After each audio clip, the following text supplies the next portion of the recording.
குரு பிரம்மா குரு விஷ்ணு குருதேவ ஈஸ்வரா குரு சாட்சாத் பரபிரம்மம் தஸ்மை ஸ்ரீ குருவே நமஹ. கடவுளருள் டிவி நேயர்களுக்கு இனிய தை பொங்கல் திருநாள் வாழ்த்துக்கள். வணக்கம் அன்பர்களே. தை திருநாள் அப்படிங்கும்போது காலச்சக்கர புருஷம் அப்படிங்கிறத முதல்ல பார்க்க வேண்டியிருக்கு. மேஷராசியிலிருந்து பார்க்கும்போது 10வது இடம் கர்மஸ்தானம் அப்படிங்கிற இடத்துல, தொழில் ஸ்தானம் அப்படிங்கிற இடத்துல சூரியன் உள்ள நுழைகிறார். இது ரொம்ப முக்கியமான நிகழ்வு.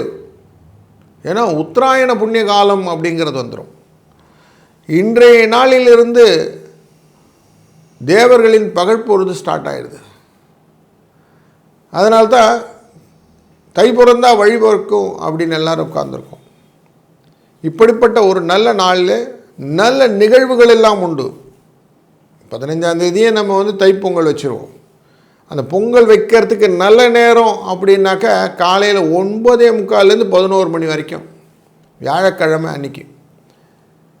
விருத்தி யோகம், கௌளவ கரணம் என்கிற யோக கரணங்கள் உண்டு.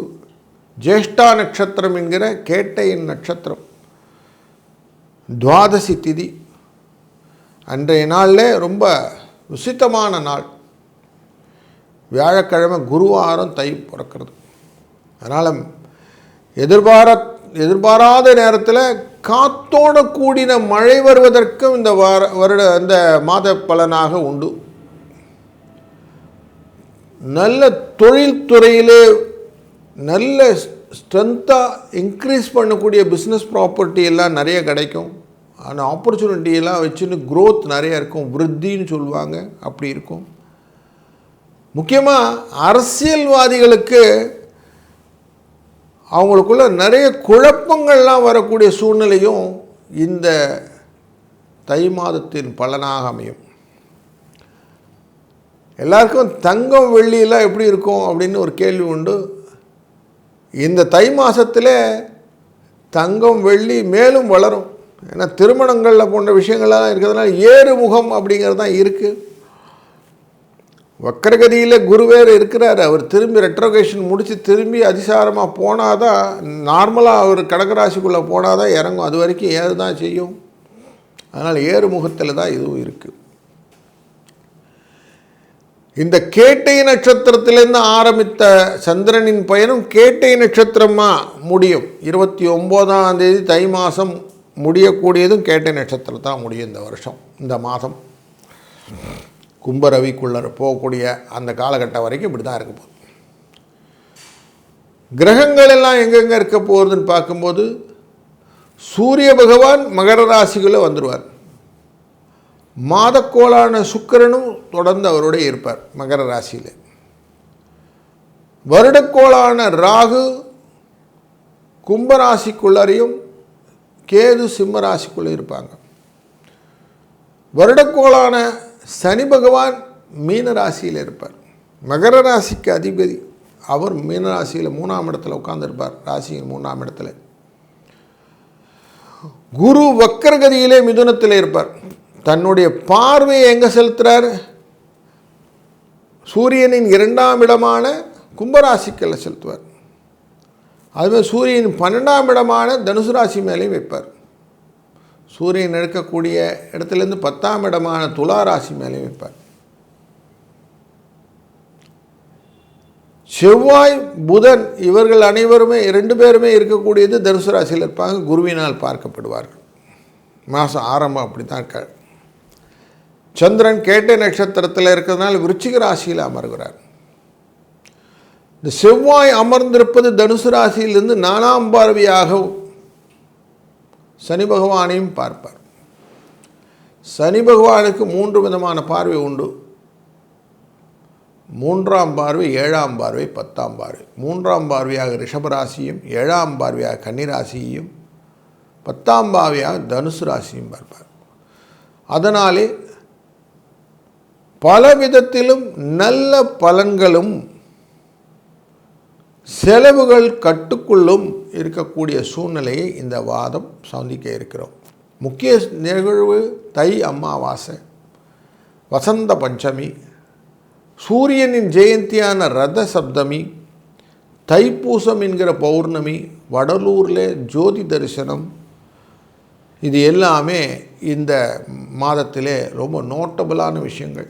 அதனால் இந்த மாதத்தை நம்ம பொங்கல் வச்சு கொண்டாடுறோம். வாழ்க்கையின் வளங்களும் நலங்களும் எல்லாருக்கும் வருவதற்கு பொங்கலோ பொங்கல் அப்படின்னு சொல்லி சூரியனை வழிபட்டு ஆத்மகாரகனை நினைத்து செய்யக்கூடிய காரியங்கள் இந்த காலத்தில் இருக்குது. இதை மனதில் கொள்ளுங்கள். ஒவ்வொரு ராசிக்கும் எப்படி பலன் இருக்குன்னு தொடர்ந்து காண்போம். வாருங்கள். வணக்கம் கும்பராசி நண்பர்களே. உங்கள் ராசியின் லாபஸ்தானத்திலே இருந்த கிரகங்கள் இப்பொழுது விரயஸ்தானம் என்கிற மகர ராசிக்குள்ளே நுழைகிறார்கள். இந்த தை மாதத்திலே இது மேஜர் ஈவெண்ட். இதனால் எனக்கு கஷ்டம் வந்துடுமா அப்படின்னா வராது, கவலைப்படாதீங்க. ஏன்னா லாபஸ்தானத்தை தொடர்ந்து குருவின் பார்வை பதித்து வைத்திருக்கிறார். குரு தன் பார்வையை மாற்றவில்லை, தன்னுடைய வக்கரகதியிலேருந்து பார்வை இருக்குது. உங்கள் ராசி மேலே இருக்கும் ராகு மேலேயும் இந்த பார்வை இருக்கிறது. அதுபோல் உங்கள் ராசியினுடைய பூர்வ புண்ணியஸ்தானம் என்கிற துலா ராசி மேலேயும் பார்வை இருக்கிறது. அதனால் குருவின் பார்வை தான் உங்களை காவந்து பண்ணுது. குரு 5ஆம் இடத்திலிருந்து பார்க்கிறார். 5ஆம் இடம்ங்கிறது பஞ்சமஸ்தானம்னு சொல்லுவோம், திரிகோணஸ்தானம் சொல்லுவோம். அப்படிப்பட்ட இடத்துலேருந்து பார்க்கறதுனால உங்களுக்கு எந்த விதத்திலும் நெகட்டிவாக வராது, கவலைப்படாதீங்க. உங்கள் ராசி அதிபதி 2ஆம் இடத்துல உட்காந்து அவரும் இந்த லாபஸ்தானத்தை பார்க்கிறார். அதனால் லாபம் அஷ்யூர்டாக இருக்கும், கவலைப்பட வேண்டாம். அப்போ 12ஆம் இடம் சொன்னீங்களே, அது என்ன ஆகும்? சுப விரயங்களை ஏற்படுத்தும். செலவுகள் உண்டு, ஆரோக்கிய குறைபாடுகள் கொஞ்சம் கொஞ்சம் இருக்கும், சுப விரயங்கள் உண்டாகும். எல்லா நெகட்டிவ்க்கும் ஒரு பாசிட்டிவ் வைப்பாங்க. சூரியன், செவ்வாய் இவர்களுடைய தாக்கங்களினாலே உங்களுக்கு செலவு வரும். புதனின் தாக்குதல் அந்த ஆரோக்கிய குறைபாடுகள் கொடுப்பார். இதை ஓவர் கம் பண்ணுறக்க சுக்கிரன் அங்கே வந்து உட்காருவார். சுக்கிரன் வந்துட்டாக்க அவரும் ஒரு தனகாரகன் தான். அதனால் சுகமும் லாபமும் 12ஆம் இடத்துல அமைந்துவிடும். அப்போ உங்களுக்கு அது காம்பன்சேட், செலவுக்கேற்ற வரவு வந்துடும். ஸோ அப்போ உங்களுக்கு புரிஞ்சிருக்கும். அப்போது உங்களை காப்பாற்றிடும். அசுரகுரு காப்பாற்றிடுவார்.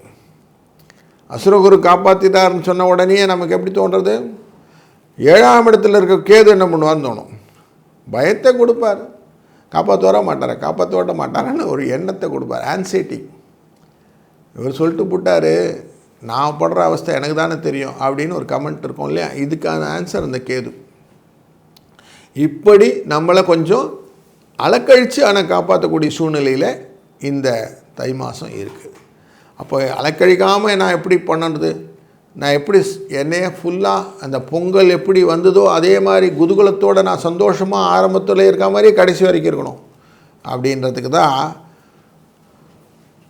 கேட்டை நட்சத்திரத்தில் சந்திரன் ஆரம்பித்து கேட்டையிலே முடியக்கூடியது. இந்த 29 நாட்கள் அப்படி தான் முடிய போகுது. அதுலேயும் துவாதசி திதி அப்படிங்கிற திதியில் தான் இந்த மாதம் பிறக்கிறது. இந்த துவாதசி திதி அப்படின்னாலே இது உங்களுக்கு லாபத்தை கொடுக்கும். எப்படிப்பட்ட லாபம்? பொருள் நோக்கிய லாபம். எதையாவது ஒரு எய்ம் பண்ணிக்கிடுங்க. இந்த மாதம் இது என்னுடைய டார்கெட் அப்படின்னு எய்ம் பண்ணி அந்த டார்கெட்டுக்கு நீங்கள் ஃபோக்கஸ் பண்ணிட்டீங்கன்னா உங்களுக்கு லாபம் உண்டு, அது அஷ்யூர்டு. சரிங்க, அதை எப்படி நான் ரீச் பண்ணுறது அப்படின்னா, அது ரீச் பண்ணுறதுக்கு 3-4 டேஸ் இருக்குங்க. முதல் நாள் 18ஆம் தேதி ஜனவரி 18ஆம் தேதி அன்றைக்கி ஞாயிற்றுக்கிழமை அமாவாசை. அன்றைய நாளில் திதி தர்ப்பணங்கள் படையலெல்லாம் முடித்து விட்டு இந்த 11:36லேருந்து 12:24 அப்படிங்கிற டயத்தை எடுத்துக்கிடுங்க. இந்த நேரத்தில் உங்களாலான தான தர்மங்கள் செய்யுங்கள். அப்போது இந்த தான தர்மங்கள் உங்களுக்கு லாபங்களாக மாறி வரும். 10 தசம பாகம்னு சொல்லுவோம், பிற மதத்தில் கூட சொல்லுவாட்டு உண்டு. தசம பாகம் 10 பாகம் கொடுத்தா 100 மடங்காக வரும். வசந்த பஞ்சமி அப்படிங்கிற 23ஆம் தேதி இருக்கும். அன்றைக்கு வராகி அம்மையை வழிபடுங்கள். பள்ளத்துலேருந்து வெளியில் கொண்டு வருவோம், நம்மளை கொண்டு வந்து காப்பாற்றி மேலே நிறுத்துவோம். 25 ரதசப்தமி, சூரியனின் ஜெயந்தி. அன்றைய நாள் சூரியனை வணங்கும் போது உங்கள் வாழ்க்கையில் வெளிச்சம் நிச்சயம் உண்டு. பிப்ரவரி 1 வடலூர் ராமலிங்க அடிகளார் அந்த ஜோதி தரிசனம். பூச நட்சத்திரம் என்று பழனி முருகனை வணங்குதல். அதுபோல் 9 காலாஷ்டமி, பிப்ரவரி 9 காலாஷ்டமி. காலனை நீ ஜெயித்தால் எல்லாத்தையும் ஜெயிச்சுடலாம் அப்படின்னு சொல்கிறது தான் அதனுடைய தன்மை. ஜனவரி 29 ஜெய ஏகாதசி. ஏகாதசி விரதம் இருந்து துவாதசி பாரணை பண்ணி பெருமாளுக்கு ஆளுயரத்துக்கு அந்த துளசி மாலையை போட்டு வழிபட வெற்றி உங்கள் பக்கம் அப்படின்னு சொல்லியிருக்கு. இப்படி எல்லாமே உங்களுக்காகத்தான் இந்த மாதம் அமைந்திருக்குன்னு எடுத்துக்கிட்டு செஞ்சிங்கன்னா இந்த மாதத்திலே வழக்கத்தை விடவும் லாபம் உங்கள் பக்கம் வந்து சேரும். உங்களுடைய எண்ணங்கள் ஒரே இடத்துல கோப்பாக வரும்போது வெற்றி உங்கள் பக்கம் திரும்புறதுக்கு வாய்ப்புகளை இந்த மாதம் உங்களுக்கு அளிக்கும். அதனால தான் தசமியில் இந்த திதியில் இந்த மாதம் முடிகிறது. அதனால் வெற்றி உங்கள் பக்கம் இருக்குது அப்படிங்கிறது அஷ்யூர் ஆயிடுச்சு. நீங்கள் தைரியமாக அதற்கான வேலைகளை செய்யுங்கள். இந்த மாதம் பால் எப்படி பொங்கி மகிழ்ச்சியாய் கொடுத்ததோ அப்படி உங்கள் மனதிலும் மகிழ்ச்சி பொங்கட்டும். எல்லாம் வல்ல இறைவன் துணை இருக்கட்டும். வாழ்க வளத்துடன். கடவுள் அருள் டிவியை பார்த்தமைக்கு நன்றிகள். மேலும் இது போன்ற தகவல்களை தெரிந்து கொள்ள கடவுள் அருள் டிவியை சப்ஸ்கிரைப் செய்யுங்கள். மறக்காமல் பெல் ஐக்கானை கிளிக் செய்யுங்கள்.